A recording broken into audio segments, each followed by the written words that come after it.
I'm a trainer. I work with personal development, self-development, with sustainability for over 10 years. This is and was my profession for a long time. And the thing that, and still it was not so fulfilling for me. I'm gonna go a step back and tell you that my superpower actually is curiosity. And I'm very curious about people and about nature. And coming to this profession that I do right now was how I fulfilled my curiosity about people. My curiosity about nature was related to my passion about exploring nature, going in the mountains, hiking, and that has been for many years my hobby. 7 years ago, I was doing exactly this. I was hiking. I was doing the longest hike in Bulgaria, Com Emine, which runs on the top of the Balkan Mountain from the Serbian border until the Black Sea. And it goes for almost 3 weeks. So you walk every day from 6 in the morning till maybe 5 in the evening, sometimes till 8 or 9 in the evening. So I was walking already for several days, and my feet were hurting, and I was tired and exhausted, and I already many times have thought about giving up. And like, I thought it's enough. Why I'm doing this to myself? Like it's really long. It's really exhausting. And then at some point, after you forget about the pain is like because after several days, actually, all your feet get covered with blisters, and every step becomes painful. So, but at some point, you get used to the pain, and it just becomes normal that every step is somewhat of a pain, and you accept that. And then, at some point, something happened. It was like a magical moment when the walking itself became not something that I'm doing, not an effort, not something that I have to do, but it was just part of the normal thing. It's like breathing, like being alive. Walking became part of me, and I became part of walking. And the whole hike, everything that I was doing, became like I also felt it like a living being, like part of life. And then some things started happening with me. I started seeing myself in a different light. I started understanding myself in a different way. I started getting to know myself better, and I could work on things that I wanted to improve in myself for many years.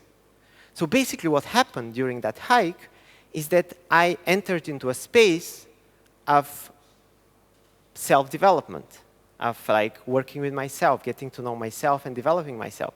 And that's exactly what I do with people normally in a training room. And I was like, but how is this possible? Like there's no trainer, there is no curriculum, there is no program, there is no methodology here. I'm just walking. And this made me thinking. And I kept on thinking about this idea for the next few years.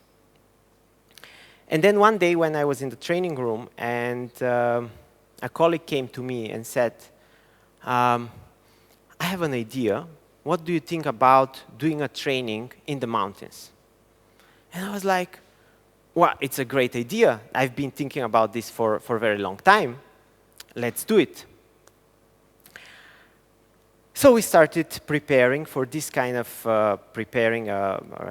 personal development training, which will happen in the mountain.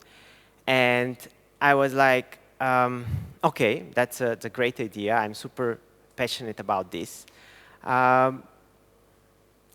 We have to do it. How we are going to do it, we didn't exactly know because I've never done that before. But with my colleagues with which we started working on that, we were progressing. We started also selling that training. So people were getting interested. They were signing. So it was already few months before the training, and I was getting excited, but I was also getting scared. Because I had this doubt, like, will I be able to do that? I've never done that before. I've actually, at that point, I realized I've never, even though have a lot of experience with hiking in the mountains and so on, I actually never professionally guided a group in the mountains. And now I will not only have to guide people, but I will have to also provide for them a learning experience, and that whole idea was scary. And I was getting more and more doubts, and I was procrastinating with actually preparing for the training because, I was doubtful, I was scared. And at that time, I was also doing sustainability trainings in Amsterdam, so I had to go there. And we had a training with a colleague, a friend of mine, a Dutch woman. And when we finished the training, she told me, "Are you free tonight? I'm going to this workshop where it's very interesting. It's with the methodology of one American woman. It's about how our body responds to stress, like the physical response of our body to stress." I said, "Okay, sounds interesting, let's go." So we went to that workshop, which was based on something which is called leadership embodiment, something developed by Wendy Palmer, an American woman. And it was 1.5 hour workshop, but for me was really like a turning point, because in that workshop they asked us to think of a stressful situation in our work or daily life where we're really stressed about something. And of course, immediately in my head came that situation that I had to, or I actually wanted to, but also had to because the training was already announced. I had to do it, and I was very stressed about it. And then we had to do something, and in a way from my body had to come the response of like, what is my response to that situation under stress? And they said there was the movement of the body, but there was also, they said if something comes that you want to say it in that moment. So the response of my body was that I was like this, like I had my hands to the back, I was pushed, and the response that came was, I can still do the job. So the state where I was like, I can still manage, I can still do it.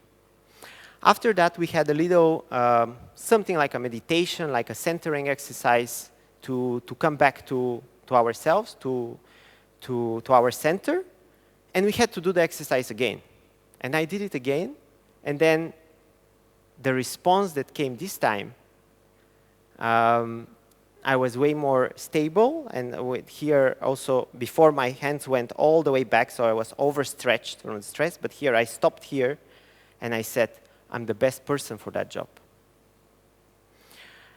And this was a big switch for me, because after this phrase came out, I realized that, yes, I've never done this before, I've never guided people professionally, I've never done a full training in the mountains completely without a base, without a house, a room, or like a roof above our heads and nothing.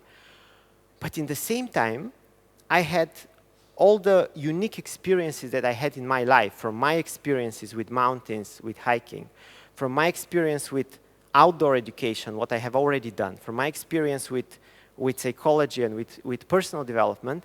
And it was a unique combination that I don't know anyone else who had this combination and who could do that job better than me. And this didn't solve all my problems, of course, but this really changed my attitude, and it changed the story in which I was living in that moment, because until that moment I was living in the story in a way, I'm not good enough for that. And it moved me to the story of, I'm actually the best person to do that. So a little bit fast forward, it was June 2017, and I went on that first what I called mountain learning experience, with a group.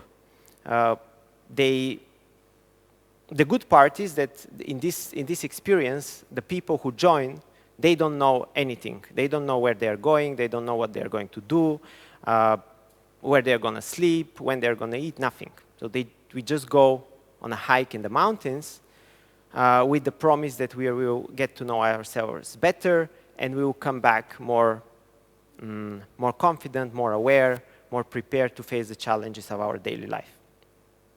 So there was this group that came with me, and we went on that hike, on this mountain learning experience, and it was amazing. It was absolutely amazing for me and for everyone in the group. We had a lot of challenges, we had a lot of learnings, and it was like, at that moment, it was the most fulfilling and special experience in my life. It was for 3 days, and when we came back, and when I sent the participants back home, I had to walk back, like I had to walk by myself for an hour and a half to get to my car, and I felt I was flying. I felt I was not stepping on the ground. And that was the moment I remembered also a concept, a Japanese concept, maybe you've heard of it, the ikigai, or supposedly that from Japanese means the reason why you wake up in the morning, or some people explain it also as the crossing point of what you love to do, what you're good at, what the world needs, and what you can be paid for. So in that moment, I realized that's my ikigai. That's exactly that's what I'm passionate about. That's what I love doing. That's what I'm actually good at. That's what people need. It turns out they need if they come, and they come again and again for that, and I can be paid for that.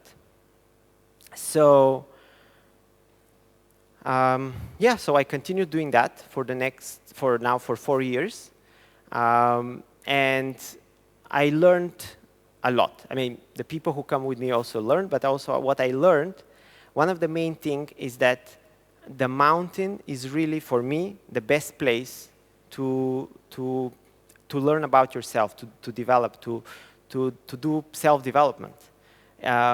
I always had, before this challenge, being in the room, that it felt artificial, it felt like in a lab, we were doing all kinds of simulations and so on, but it was never real.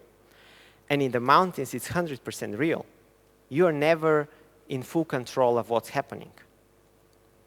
In order to do that experience, later on I realized I actually need to be a mountain guide, so I did a course for 1 year, and I certified as a mountain guide. And I learned a lot about how you can keep things in control and provide the safety and so on. But the truth is, you're never in full control. You never know exactly what will happen. In the mountain, there's so many unpredictable things, like the weather, but also what the people will do, and so many things can go wrong.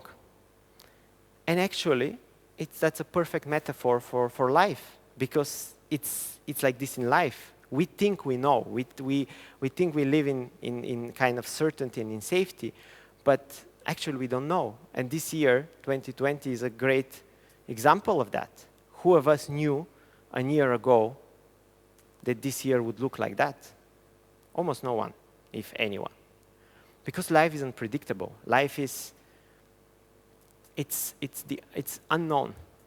And so going into the mountains, it's actually, in a short time, it's like a boot camp, like training for life, for what a life actually is, being in the mountain. And that's why I say that in what I do, the main trainer, like the main coach, is the mountain, is the nature. I'm just the assistant. I just support the process. I help. I do what I can to support. But the main, the big guy is the mountain, is the nature. I also learned that when being in nature, it has, in a way, a healing effect, a therapeutic effect for people. People get more calm, people get more relaxed, people get also, they get more at ease with themselves, but they also get more confident in themselves, in their powers, in their strengths, in their abilities to face the challenges of their daily life. This is, in brief, the story of how I found my ikigai. I hope that you will get at least a little inspired to try it yourself. You don't need me or anyone else to take you out in nature. You can actually do it yourself. We are lucky enough to have a lot of and very beautiful and very well-preserved nature in Bulgaria still. And just going out for a walk, no matter how much time you have, just go out there and observe. Observe yourself, observe what's around you, and be patient, and the magic will happen. You start seeing things about yourself. You start feeling things that you never maybe noticed before. And maybe this helps you also, if you haven't yet found your ikigai, to find what is your thing that you're passionate about and that you want to give to the world.